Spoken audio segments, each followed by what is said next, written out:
sería de mí si no me hubieras alcanzado? ¿Dónde estaría hoy si no me hubieras perdonado? Tendría un vacío en mi corazón, vagaría sin rumbo, sin dirección. Si no fuera por tu gracia y por tu amor, si no fuera por tu gracia y por tu amor, sería como un pájaro herido que se muere en el suelo. Sería como un ciervo que brama por agua en un desierto. Si no fuera por tu gracia y por tu amor, si no fuera por tu gracia y por tu amor, ¿qué sería de mí si no me hubieras alcanzado? ¿Dónde estaría hoy si no me hubieras perdonado? Tendría un vacío en mi corazón, vagaría sin rumbo, sin dirección. Si no fuera por tu gracia y por tu amor, si no fuera por tu gracia y por tu amor, sería como un pájaro herido que se muere en el suelo. Sería como un ciervo que brama por agua en un desierto. Si no fuera por tu gracia y por tu amor, si no fuera por tu gracia y por tu amor. Señor, reconocemos que sin ti estaríamos perdidos. Reconocemos que sin ti no tendríamos nada, oh Dios. Tú por tu misericordia nos has alcanzado y por tu gracia nos has hecho libres. Por eso te bendecimos en esta noche, Señor. Si no fuera por tu gracia y por tu amor, si no fuera por tu gracia y por tu amor, sería como un pájaro herido que se muere en el suelo. Sería como un ciervo que brama por agua en un desierto. Si no fuera por tu gracia y por tu amor, si no fuera por tu gracia y por tu amor, si no fuera por tu gracia y por tu amor. Hermanos, continuamos con nuestro énfasis en este mes de octubre, donde estamos hablando de misiones. Y quiero invitarle a buscar en la palabra de Dios en el libro de Mateo, capítulo 9. Mateo, capítulo 9. Veremos en esta mañana y recordaremos algunas cosas. El corazón del servicio y las misiones. Vamos a hacer el siguiente ejercicio, los que podamos hacerlo, por supuesto. Nos vamos a poner de pie para dar lectura a la palabra de Dios en los versículos nombrados. Mateo capítulo 9, versículo 35 al 38. Probablemente tengamos diferentes versiones de la Biblia, así que daremos lectura en forma alternada, un versículo cada uno. Empiezo yo leyendo el versículo 35, usted el 36, y así vamos alternando la lectura de la palabra de Dios. Lleva por título, al menos en la Biblia, revisión 95, la mies es mucha. Leo la palabra en el nombre del Señor. Recorría Jesús todas las ciudades y aldeas, enseñando en la sinagoga de ellos, predicando el evangelio del reino y sanando toda enfermedad y toda dolencia en el pueblo.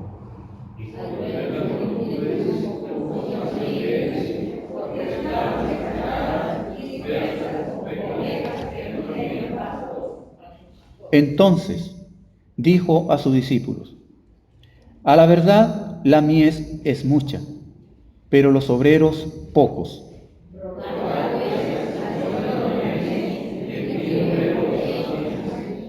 Que el Señor bendiga la lectura de su palabra. El corazón entonces del servicio y las misiones. La misión de Jesús es de carácter integral, porque el Evangelio es integral. El Evangelio, ya vimos la semana pasada que significaba, y significa buenas nuevas. Y las buenas nuevas son integrales, son en plenitud para nuestras vidas. El pasaje nos ilumina y empieza con un versículo de actividad. Recorría. Nuestro modelo misionero, nosotros sabemos que Dios es un Dios misionero y envió a su mejor misionero, a Jesús, ¿cierto? ¿Y de qué forma este misionero estuvo dispuesto a cumplir su labor del plan redentor? Este misionero estuvo dispuesto a dar su vida en razón del mensaje que el Padre le encomendó. Recorría. Y recorría Jesús. ¿Y qué es para usted recorrer? ¿Qué ya le indica la palabra recorrer? La palabra recorrer ya nos indica actividad, ¿cierto? El solamente pensar en la palabra recorrer implica actividad, servicio, movimiento. Y este recorrer del Señor Jesús es un acto continuo. La misión entonces no se desarrolla en un escritorio, la misión de Cristo, sino en el camino.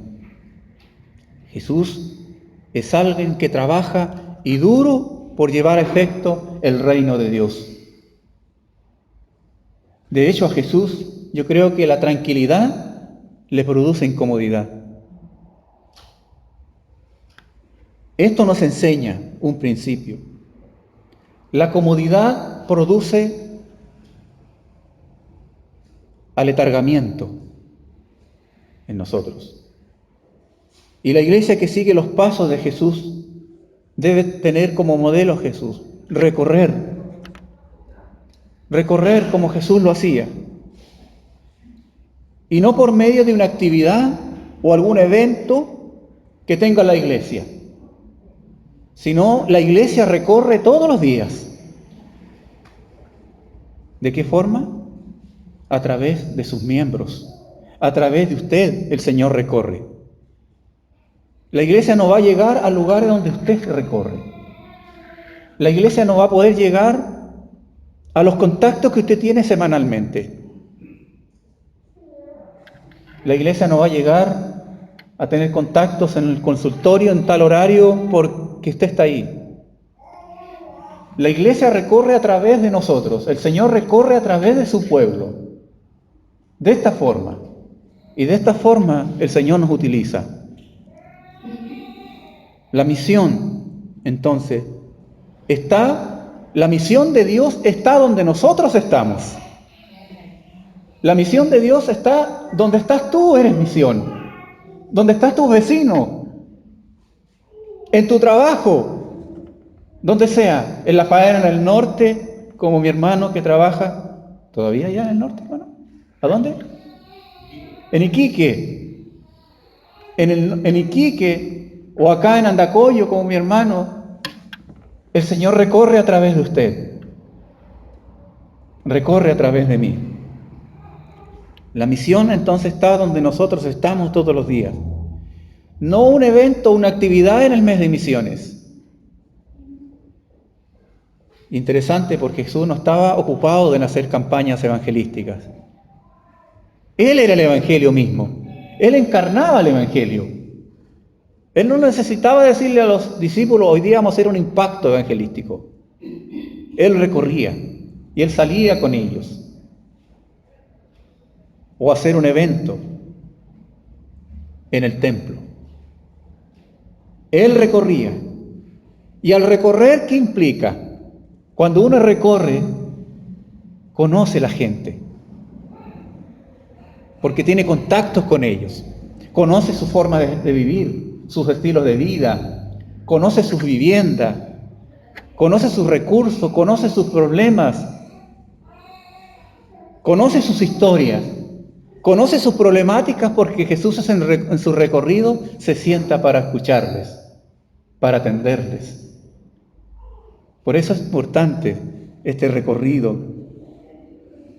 que nosotros hacemos semanalmente. Y Jesús escogió como base misionológica Galilea, y no por casualidad. Su mayor ministerio lo desarrolló en Galilea. En su primer año, en gran parte de su segundo año y tercer año. Usted sabe que es Galilea. De hecho, dijeron, ¿puede salir algo bueno de Galilea? ¿Por qué? Porque Galilea era una comunidad pobre, una comunidad sin fama. Y Jesús recorre Galilea, en las comunidades donde nadie iba. Usted sabe la Biblia y los encuentros que Jesús tenía, y eran motivo de escándalo para los religiosos. Pero Jesús también tiene un encuentro con la gente pudiente, con los ricos. También tuvo un encuentro con un Simón, también tuvo un encuentro con un hombre que posteriormente se hizo un discípulo, que fue Mateo, este cobrador de impuestos. Pero en cualquiera de los casos, Jesús estuvo en Galilea, Jesús estuvo con los ricos, y en cualquiera de los dos casos él era criticado. ¿Cómo se le ocurre comer a la casa que entró? ¿O por qué está en casa de pecadores? Igual. Jesús fue más allá de las críticas. Jesús recorre donde está el discriminado, el marginado y el que está en el aislamiento. Jesús se puso las sandalias de las personas a cual él visitaba. Como nosotros decimos las sandalias, pero nosotros decimos se puso los zapatos. Y eso se sabe lo que significa, ¿cierto? Ponerse los zapatos del otro. Jesús recorría. Y eso debe ser nuestro recorrer semanal con el Evangelio. Pero que Jesús, dice el pasaje, recorría ¿dónde? De Dan hasta Berseba, todas las ciudades y aldeas. ¿Y qué hacía en estas ciudades y aldeas, dice la Biblia? Enseñando. Durante su vida en la tierra, el Salvador mostró su gran amor y comprensión por las personas. Enseñó a los pobres, enseñó a los ricos, a los rechazados, a los pecadores. Nos enseñó a amar a todos y ayudarnos unos a otros. ¿Qué enseñó el Salvador? El Salvador enseñó las verdades del Evangelio con sencillez. Utilizó un lenguaje claro y comprensible y no un idioma tan teológico, porque era capaz de llegar a todos los estratos sociales, incluso hasta con un ejemplo. De hecho, era el maestro de los maestros. Su forma pedagógica de enseñar, por ejemplo, las parábolas, ¿cierto? Tremendas enseñanzas, sacadas de la vida cotidiana, pero con un mensaje espiritual. De ahí mismo, de las ilustraciones, él las tenía ahí. No necesitaba proyección ni televisor. Él usaba la naturaleza para enseñar. Un sembrador salió a sembrar. ¿Y dónde estaría él? Seguramente ahí. La pesca y tantas ilustraciones de ahí mismo, de su medio ambiente. Jesús enseñó el Evangelio con sencillez. Utilizó un lenguaje claro y comprensible. Por eso es necesario también las diferentes traducciones de la palabra de Dios, para poder llegar con el idioma a las personas. Un idioma claro y sensible. Se cuenta que un misionero estaba haciendo obra misionera por allá, por la Antártida, y no entendían los que estaban ahí el lenguaje del misionero. Por ejemplo, ellos no entienden la palabra feliz, pero sí, ellos tienen muchos, estos perros que llevan el trineo, ¿cierto? Entonces, ¿cómo la palabra feliz? Que hay mucha alegría en el cielo cuando un pecador se arrepiente. Cuando trató de evangelizarlo, ellos no tenían en el concepto la palabra feliz. ¿Qué significaba la palabra feliz? Entonces, él trataba de ilustrarle la felicidad que ocurría en el cielo cuando un pecador se arrepentía. Y él trataba de explicarle. Y de pronto el misionero ve los perros que están afuera y que son como 10, 12, porque llevan el trineo. Y el misionero le dice que en el cielo hay muchas colitas de perros que se mueven cuando un pecador se arrepiente. Ellos entendieron. Porque los perros, cuando están felices, llega su amo, ¿qué hacen? Mueven la cola. Él se dio cuenta que cuando le iban a dar la comida, todos los perros venían, los 12 o 10, y moviendo la cola. El Evangelio ilustrado, con sencillez, lo que hacía el Señor. Utilizó un lenguaje claro y comprensible, relatos y ejemplos de la vida diaria. En sus enseñanzas se mencionaban muchas experiencias comunes de la vida cotidiana del pueblo. ¿Y qué pasaba? Cuando él enseñaba, dice la Biblia en Mateo 7, 28 29, que la gente, ¿cierto?, se admiraba de su doctrina, porque les enseñaba con autoridad y no como los escribas. Admiraba la gente de la enseñanza del Señor Jesús. Ahora, acabamos de decir que Jesús enseñaba en las sinagogas de ellos, pero también más adelante dice que predicaba. ¿Y qué predicaba? ¿Qué dice la Biblia? ¿Qué predicaba? Que tiene que ser la base también de nuestra predicación. Predicaba, entonces, el Evangelio del Reino. El Evangelio del Reino. Las buenas noticias del Evangelio. Ya vimos la semana pasada y lo recordamos, qué significaba Evangelio. La Biblia habla de Evangelio. Por ejemplo, en Marcos 1:1 dice, el Evangelio de Jesucristo. Hechos 20:24 dice, el Evangelio de la gracia. Nótese, el Evangelio de Jesucristo. El Evangelio de la gracia. Romanos 1:1, el Evangelio de Dios.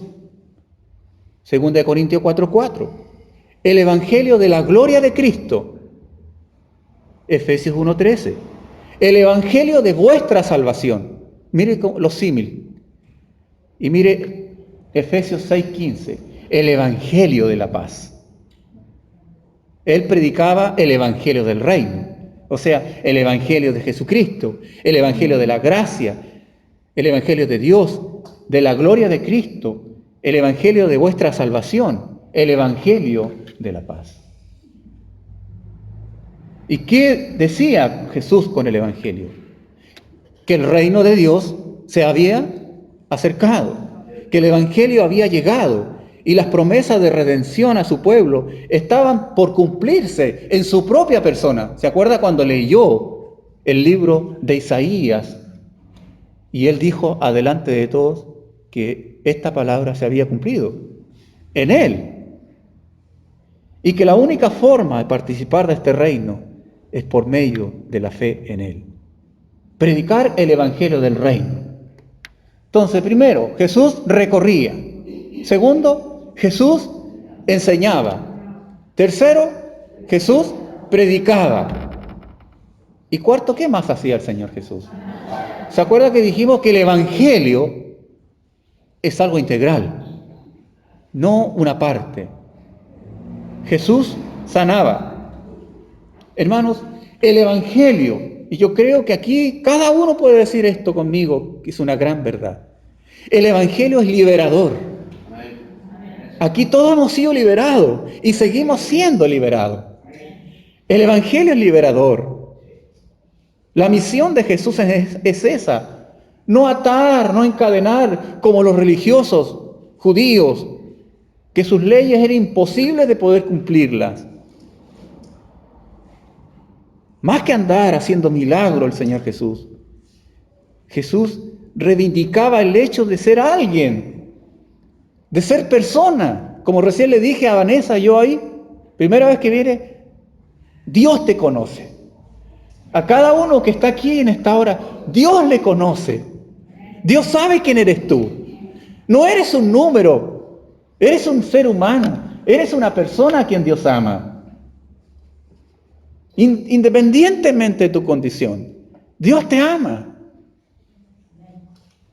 Y nos ama a todos por igual. Y su sacrificio es para todos igual. El evangelio es liberador.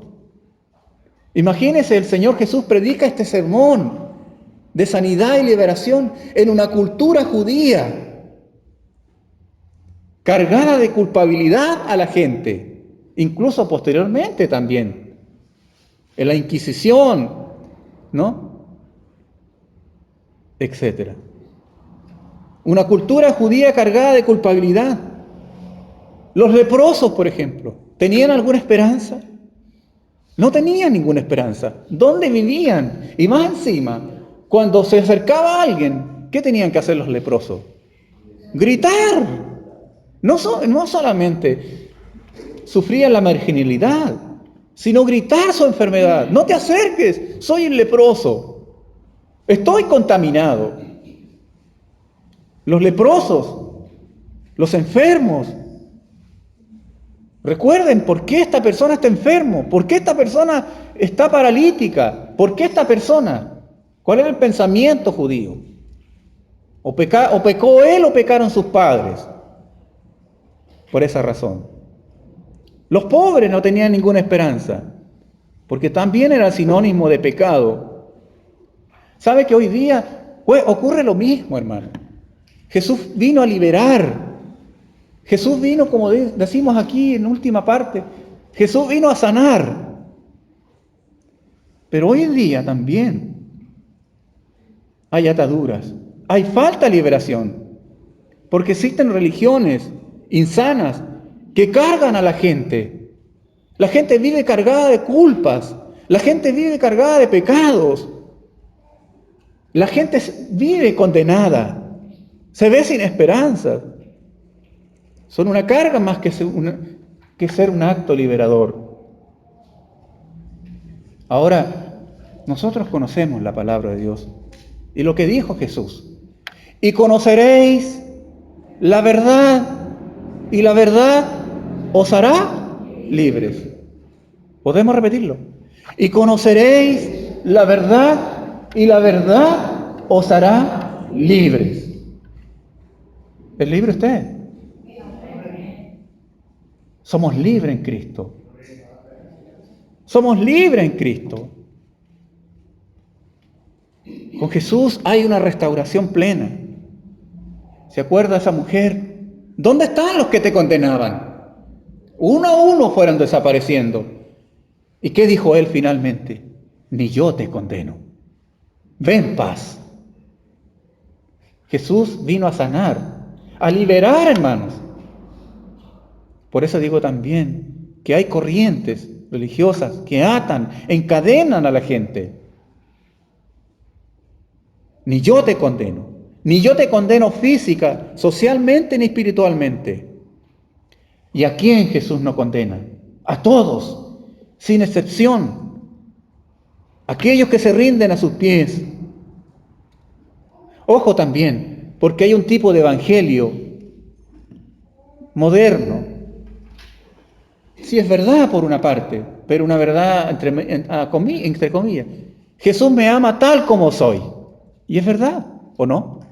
Jesús te ama tal como eres, pero no quiere que sigas igual. Esa parte falta. Sí, Jesús nos llama y nos ama tal como somos, pero no quiere que sigamos igual. Que nos rindamos a Él, que nos arrepintamos, y falta la palabra arrepentimiento de nuestros pecados. Hermanos, ¿y por qué el Señor Jesús hacía esto? Este recorrer, este de enseñar, este de predicar y este de sanar. Porque aún vamos al corazón de esta mañana. El corazón del servicio, el corazón de las misiones. Aún no hemos llegado ahí.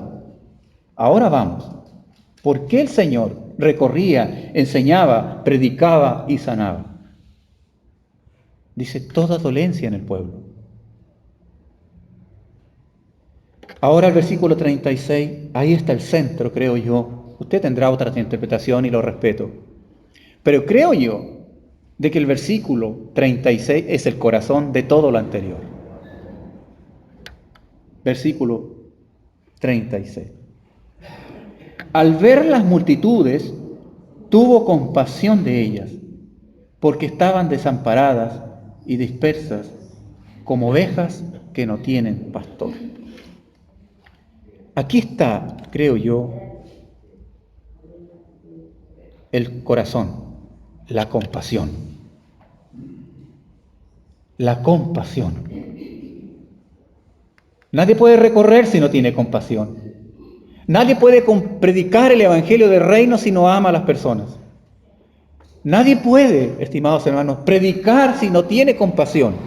Nadie puede ayudar a sanar a una persona si no tiene compasión. Jesús dijo que al ver las multitudes, Él dice, ¿qué tuvo? Tuvo compasión de ellas. Tuvo compasión. Una actitud, porque los líderes religiosos podían recorrer tal vez, podían enseñar, tal vez podían predicar, incluso podían dar una carta a alguna persona porque había que presentarse al sacerdote para que el sacerdote verificara si era sano o no. Y podía incluso verificar si la persona era sanada. Pero a lo mejor no tenía compasión. Una actitud muy distinta a los líderes religiosos. Mateo 8:1 dice que Jesús bajó del monte después de estar predicando el sermón del monte. Porque el sermón del monte no es un sermón del monte de 1 hora como yo, con reloj en mano. El sermón del monte duró días, que empieza en el capítulo 5 y termina en el capítulo 8. Pero fíjese que él estaba con las multitudes. Y dice el capítulo 8, versículo número 1, que después que el Señor bajó del monte, ¿qué se hizo la gente? Le siguieron. Las multitudes seguían a Jesús. Iban detrás de Él. Y la palabra multitud denota en griego un gran número de personas incontables. Estas multitudes, ¿cómo estaban según el pasaje? ¿Cómo las vio? Desamparadas. Y la palabra desamparadas significa abatidas. Estas multitudes estaban azotadas, agotadas, afligidas. Y estaban dispersas. Dispersas. ¿Qué significa dispersa? Esparcidas, ¿cierto? Desparramadas. Pero no solamente eso, sino el Señor las vio como tiradas, como si no pertenecían a nadie, echadas, sin que nadie les proveyera y las protegiera. Por eso después el Señor viene dándole la siguiente instrucción a sus discípulos. Estaban desamparadas y dispersas, expuestas al peligro del enemigo. Él tuvo compasión. 5 veces en Mateo y en un total de 12 veces en el Nuevo Testamento aparece la palabra compasión. Es una palabra fuerte. Fíjese que la palabra griega, compasión, significa que se le retorcieron los intestinos, pero no de hambre, sino de dolor. Cuando Él vio las multitudes, las vio abatidas, azotadas, afligidas, agotadas, tiradas, echadas, esparcidas, abandonadas a su suerte. Y tuvo esa compasión, porque la palabra compasión es una palabra fuerte. Y esa palabra de compasión es la misma palabra que aparece en Lucas 15, versículo 20, cuando el padre del hijo pródigo lo vio. Cuando vio a su hijo y lo vio en la condición en que estaba, él tuvo, el padre, compasión. Y fue la compasión la que la hizo actuar así, no con una reprimenda, sino todo lo contrario, el haber actuado de la forma que lo hizo. Fíjese que Jesús no las mira a las multitudes con enojo, sino con compasión. Y quería llevar a sus discípulos a que sintieran lo mismo. Y vemos, hermanos, en el próximo capítulo, el capítulo 10, por ejemplo, ¿qué hace el Señor Jesús? Y en ese deseo que sus discípulos sientan lo mismo. Que no solamente Él tiene compasión, quiero que ustedes también tengan compasión. Y el Señor, ¿qué hace en el capítulo número 10? Usted lo ve, los comisiona en el viaje misionero. Y que puedan mirar como Él miraba. En el versículo 5, por ejemplo, del capítulo 10. Esta es la razón de todo lo anterior, la compasión. No es un simple obedecer al Padre, o hago esto o aquello porque el Padre me lo pidió. Si no hay compasión, no hay un servicio genuino. No hay un llamado genuino si no va acompañado de una cuota de compasión. Hermanos, no se puede desarrollar un ministerio si no hay compasión. Y el corazón de Dios es un corazón compasivo. Ustedes han visto a Jesús llorar, según la Biblia. Y Jesús no llora por Él. Ni siquiera en la cruz Jesús llora por Él. Él llora porque tiene compasión. Él llora por la gente. Él llora por los demás. La compasión de Jesús es un acto concreto, activo. A Jesús la compasión no le afectó el ojo al mirar, sino al Señor Jesús lo que le afectó es aquí, el corazón, no el ojo. De tal manera que el Señor se puso en movimiento para ayudar a las personas. Gálatas 6:10 dice que nosotros tenemos que hacer, mientras tengamos oportunidad, debemos hacer el bien. Mientras miremos con ojos de compasión, nosotros vamos a hacer el bien. Jesús tuvo compasión. Yo tengo aquí algunas versiones de la Biblia, por ejemplo, para que usted la vea, y lo tengo con letra roja para que usted vea, por ejemplo, la versión Dios habla hoy, la Biblia de las Américas, por ejemplo, y la Nueva Traducción Viviente. 3 versiones solamente coloco acá para que usted vea.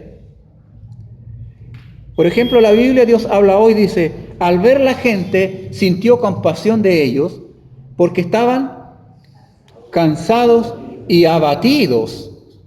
Coloco con rojo. Cansados y abatidos como ovejas que no tienen pastor. Así los vio, cansados y abatidos.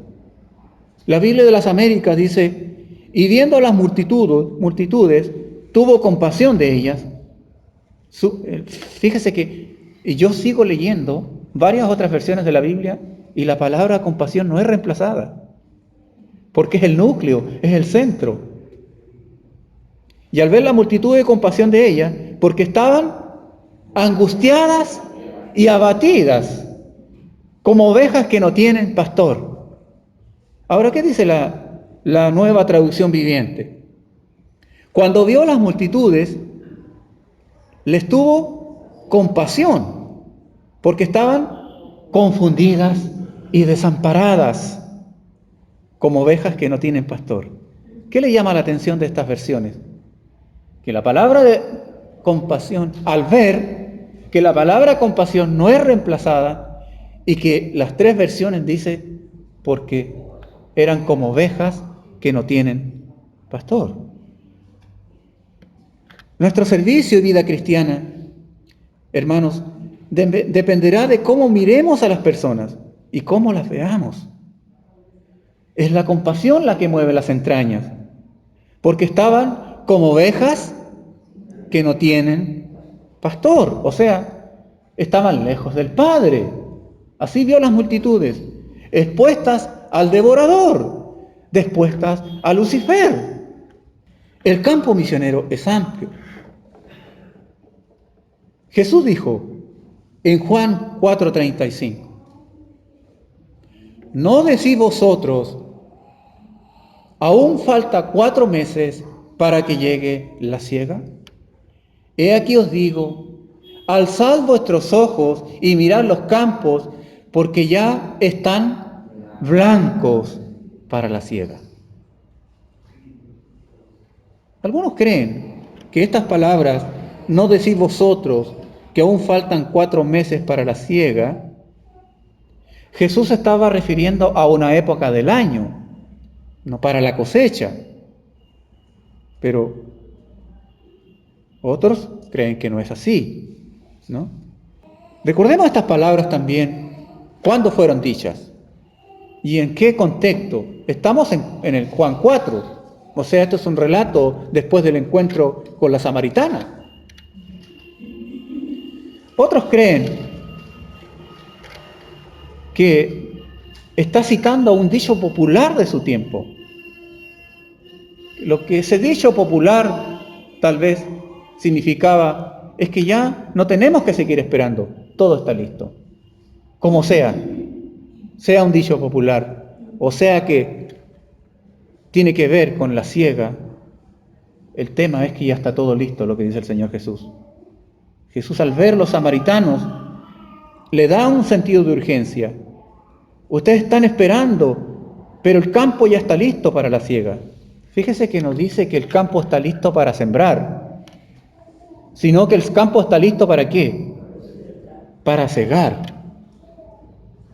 Jesús entonces manda a los discípulos ¿a qué?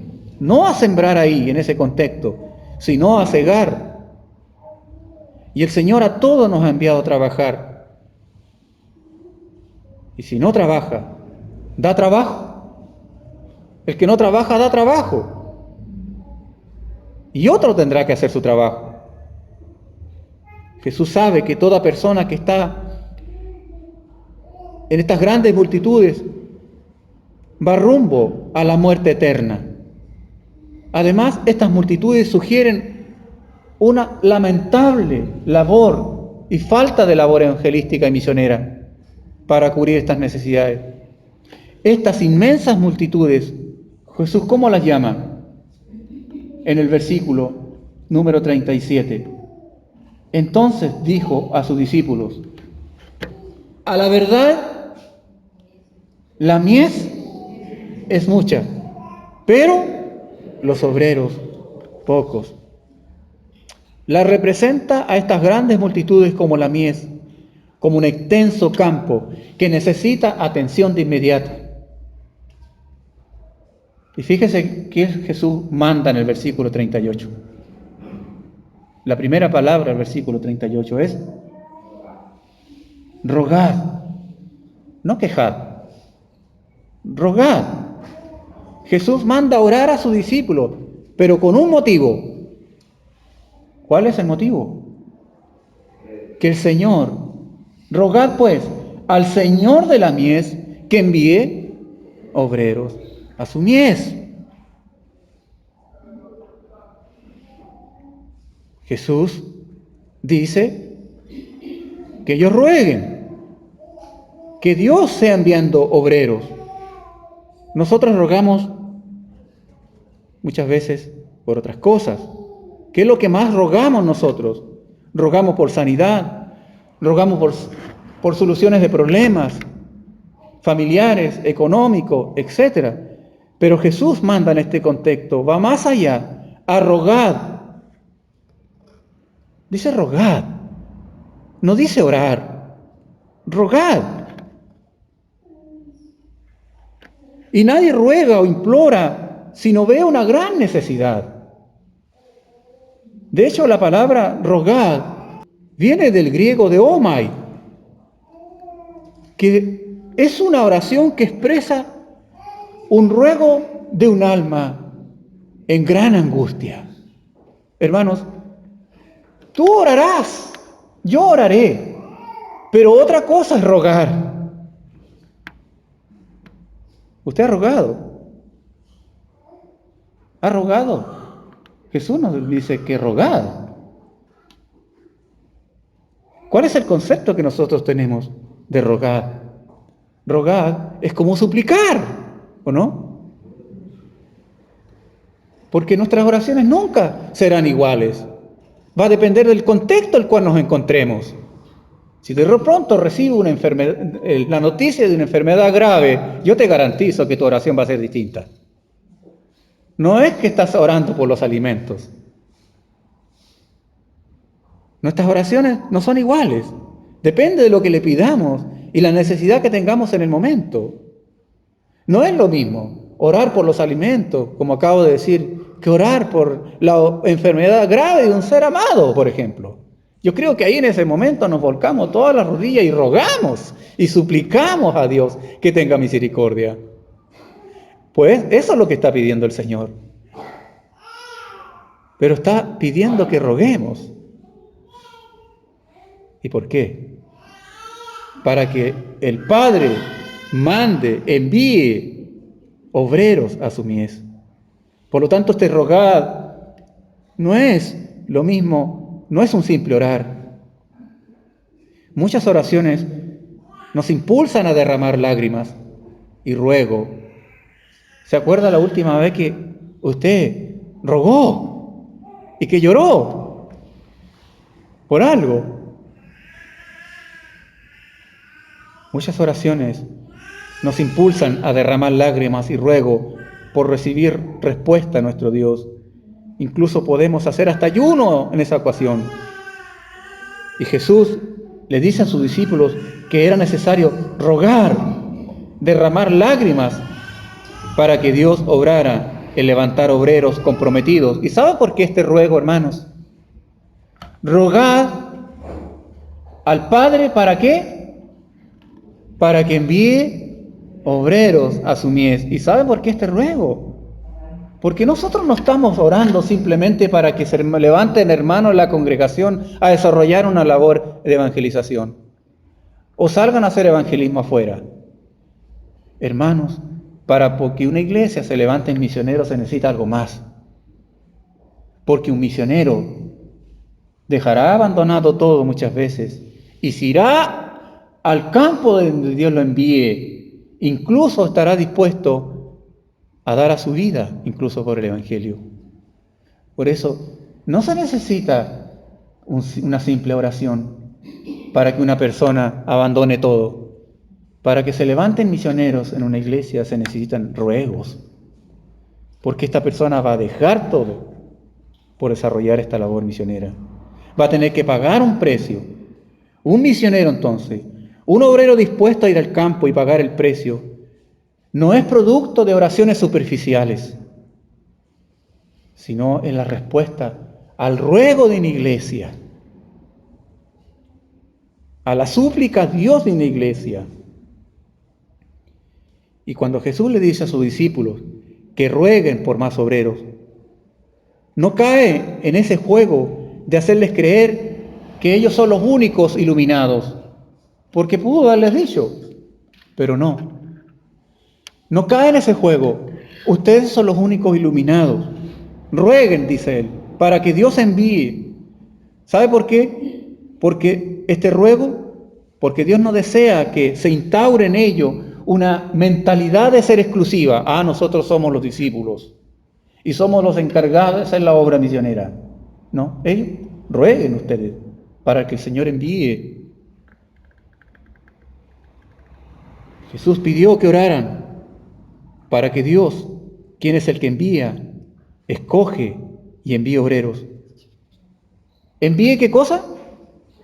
Obreros. Ojo, no dice rueguen para que el Señor envíe ángeles o arcángeles o grandes maestros o patriarcas o profetas, ni personas con títulos similares que no sirven. Títulos. Él dice, rueguen para que Dios envíe obreros a su mies. Obreros. No personas con títulos religiosos o estatus. Obreros. Y miren los obreros que él eligió. Hombres del vulgo, ¿no? Sin letras. Rudos. Spurgeon decía,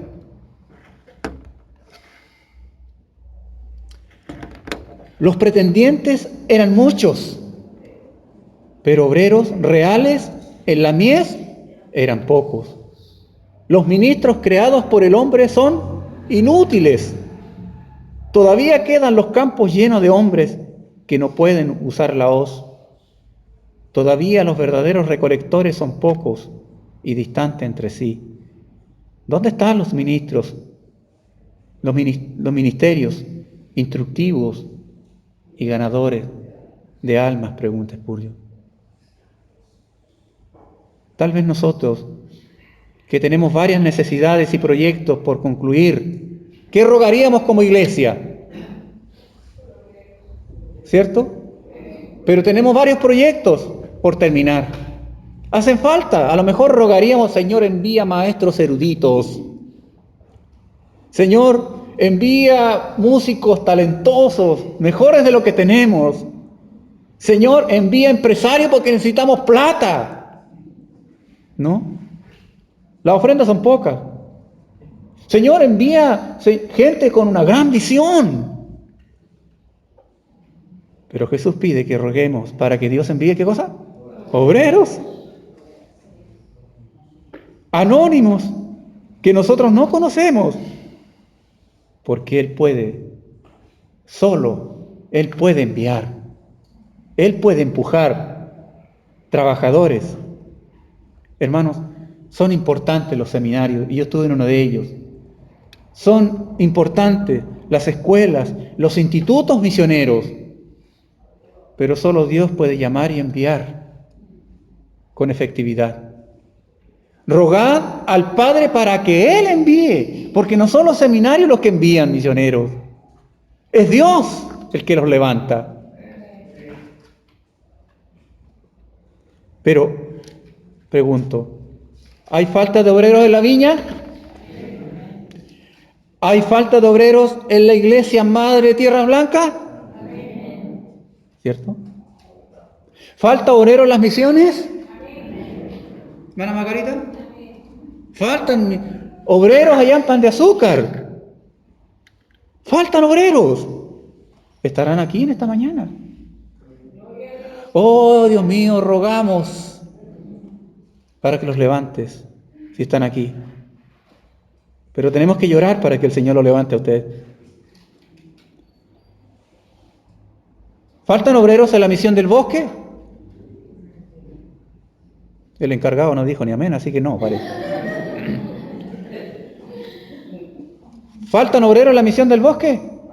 Ya. Claro que sí, yo estuve ahí el domingo con mis hermanos. Faltan obreros en la misión del bosque. ¿Faltan vehículos? ¿Conductores? Que lleven... Hermano, tenemos un furgón.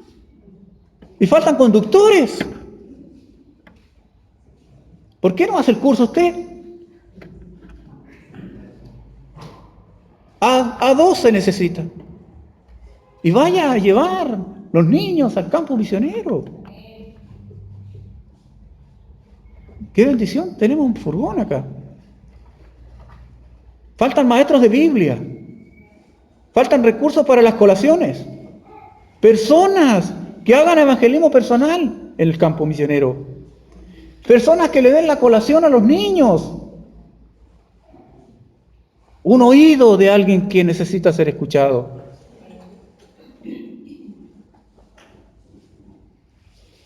En Pan de Azúcar, en el bosque. ¿Faltan obreros en la obra misionera en el Peñón? Amén. ¿Faltan obreros en la misión del Peñón, hermano Herman?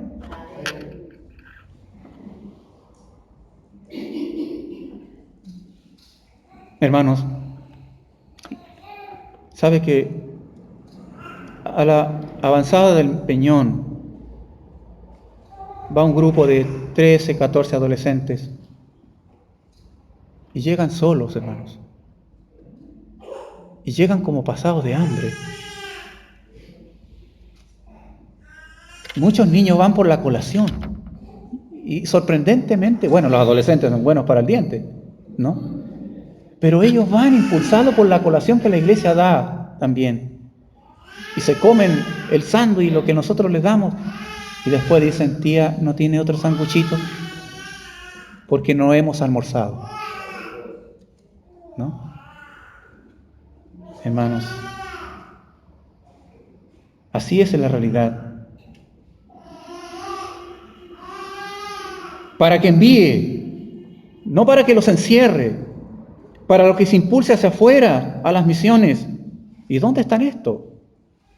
¿Habrá una falta de ruego en la iglesia? Porque cuando una iglesia ruega, ocurren 3 cosas. Se dispone el corazón de Dios para oír y llamar a quienes Él considere. Segundo, se dispone el corazón de la iglesia para que de sus filas emerjan los llamados. Y no importa el cargo que tengan en la iglesia, vayan a las misiones. Tercero, se dispone el corazón de la iglesia para apoyar a quienes Dios llama. Hermanos, el campo misionero es amplio. Actuaremos dependiendo de cómo miremos. Si nosotros miramos el campo y no tenemos compasión, nos vamos a quedar ahí donde estamos. Y nos vamos a aportar de una u otra forma. Ni con mis recursos, ni con mi presencia, ni con mis oraciones, ni con mis ruegos. Recordemos que la misión de Dios es integral, enseñando, sanando, ser el hombro de alguien. Le contábamos a los hermanos en oración que fuimos con mi esposa a visitar al Peñón. a una amada hermana que está por allá, a una anciana de nuestra congregación que amamos. Y ella cuando nos vio y cuando vio a mi esposa se tiró a sus brazos y empezó a llorar en su hombro. Ella no se quería despegar después de mi esposa, abrazándola. Faltan obreros que visiten a los adultos mayores, aunque sea conversar un rato con ellos y orar, visitar a los postrados, a los enfermos, limitados con una condición física y que ya no pueden asistir al templo. Este es un verdadero ministerio. ¿A quién debemos rogar? Al Padre. ¿Qué debemos pedir? Que envíe obreros a su mies. Nosotros tenemos que rogar por obreros. A veces nosotros oramos equivocadamente. ¿Sabe qué es lo que pedimos al Señor? Señor, que se llene tu templo. ¿O no? Y si el templo está lleno, estamos contentos. Y nos vamos contentos a casa hasta el próximo domingo. Pero no es lo que Jesús pide. Si oramos para que llegue más gente al templo, este templo estará lleno. Sacaremos más sillas, ya no hay aforo, pero no tendremos obreros. Tendremos una iglesia llena, pero no obreros, porque le pedimos al Señor que llene el templo. Tendremos más gente y con ello más problemas, pero no servidores, porque no habremos orado como Jesús ha pedido. Por eso, el corazón del servicio y las misiones es la compasión. Y si rogamos, Dios obrará en algún corazón esta mañana con el deseo de servir a Dios. Vamos a rogar en esta hora. A lo mejor al finalizar esta reunión se acercarán, después del ruego, hermanos y hermanas dispuestos a apoyar la obra misionera. Y vamos a rogar al Padre para que Él levante de una u otra forma, ¿no? Apoyar, acercarme. ¿En qué puedo servir? ¿En qué puedo apoyar las obras misioneras? Vamos a orar al Señor. Querido Señor, aquí nada va a ocurrir en esta mañana si no tenemos el corazón de Jesús. Nada va a ocurrir si tú no pones la compasión en nuestro corazón. Y Señor, no te pido que pongas emoción, porque la emoción no sirve para las misiones. La emoción se diluye al llegar al campo y ver los obstáculos, problemáticas, dificultades. Yo te pido en esta mañana que pongas compasión. Rogamos, Padre Celestial, como Jesús nos ha ordenado, rogad al Señor de la mies que envíe obreros a su mies. Si en esta mañana, Señor, ha tocado algún corazón, no con la emoción, sino con la compasión, de poner a su disposición dones y talentos, poder apoyar las obras misioneras. Levántalo, Señor, y que luego, antes de partir a casa, aquellos que fueron conmovidos por la compasión y no la emoción, pueden tal vez acercarse a mí o tal vez a mis hermanos que representan las obras misioneras y sean fortalecidas, Señor, en el nombre de Jesús. Y al llegar allá puedan ver los campos, pero ahora los puedan ver en el Espíritu Santo, las necesidades, Señor. Oramos, soberano Señor. ¿A quién es el encargado de levantar los obreros y enviar? Entonces, Señor, ayúdanos como iglesia, también en forma particular, a esta semana, a hacer misión donde estemos, en el trabajo, en la fábrica, en el colegio, en la feria, consultorio, en la minera, en la faena. Señor, recorrer donde tú nos mandes, enseñando tu palabra, predicando, Y por qué no, Señor, sanando con tu ayuda y dirección, Señor, porque el Evangelio es sanador. Oramos, Señor, en esta mañana y ayúdanos, Señor, que nuestro servicio sea con compasión. En el nombre de Jesús. Amén.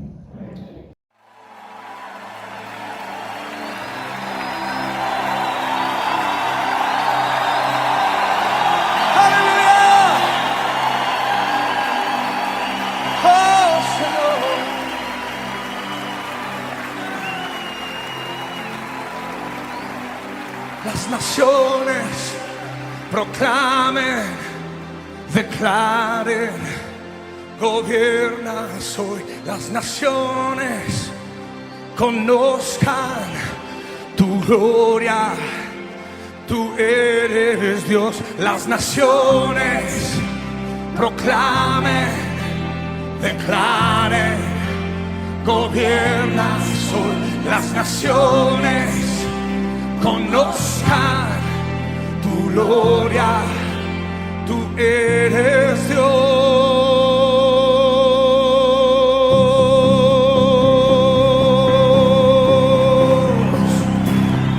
¿Alguien aquí puede decir amén?